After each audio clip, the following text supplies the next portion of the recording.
me back, because it makes me realize how fragile life is, because it makes me realize that I'm frustrated with a kid that won't lay down for a nap, and this mother is trying to memorize the smell of her child's hair. You know? That gets you. Sorry, Karen. Cheers! Okay?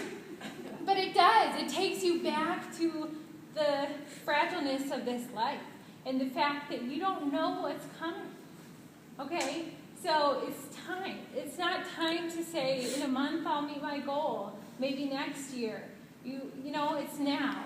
It's now, it's now, it's now. We should have brought Kleenex. Yeah. Okay, now I'm going to get to this in a second, but I want to illustrate this. Love your family. Love those people that are close to you, those warm market people that are just, it's comfortable and you want to reach out to them, and it's great. But watch for God working with your interactions with those people, because I do believe that He has a plan. And we make it so difficult for ourselves, thinking, I really want to give out a sample pack, but I'm nervous, and what if they reject me? And sometimes I pretend I'm God, okay? And I look at myself and I think I'm God, and I'm like, Emily, I saw you eat that ice cream. I saw extra peanut butter on it, darn it. But no, I think to myself, if I were God, how would I look at this Arbonne business? I would see Emily, love Emily, and I see her wanting to reach out to Tara, cute little Tara. And I see that I have designated a path for them to meet, to connect. I want Arbonne to be a part of Tara's life, and I'm going to use Emily to make that happen. Okay? And then He watches me struggle and think, I'm too nervous. What if she rejects me? And make this big deal out of it. Don't you think God sort of reaches a point where He's like, come on. I need you. I'm trying to use you.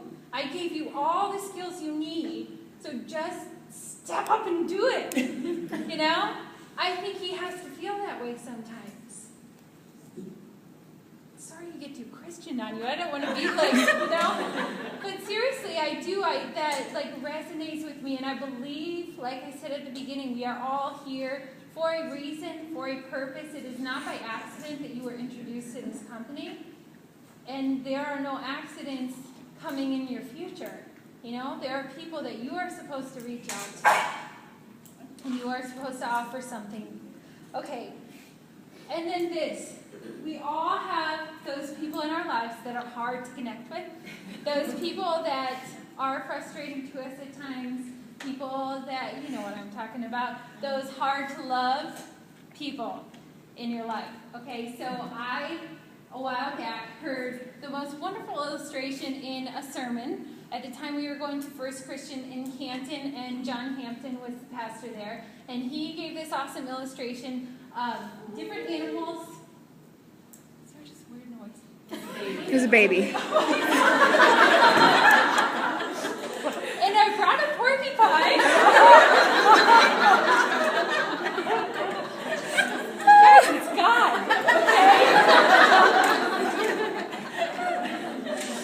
Okay? Next time I ask to train Danielle, it's going to be like N-O, capital letters, not happening. Okay.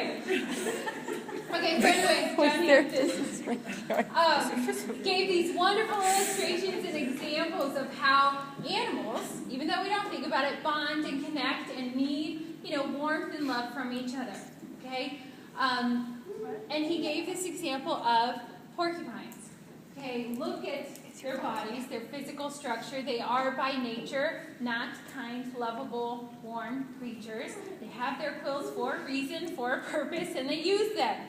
All right, but he showed this example, and I tried to find a good video that illustrated it, but it wasn't happening, of how even porcupines, God gave them a way to stand on both of their hind paws, and they sway, and a lot of people call it sort of a waltz. They have a way of dancing with each other, paw to paw, to get that connection from one another.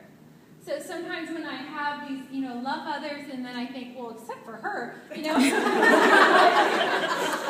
think of porcupines, and I think, okay, even they need love. It doesn't seem like they do. Maybe maybe their quills are up, but everybody, no matter what their outer body structure is showing you or looking like, everybody needs that connection, that physical connection, that bonding, that love, okay? I think that's the last slide, isn't it? Okay.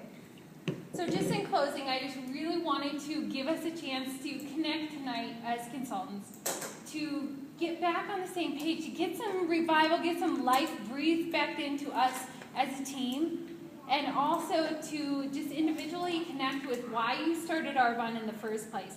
So I asked you to send me a couple illustrations of your why. I really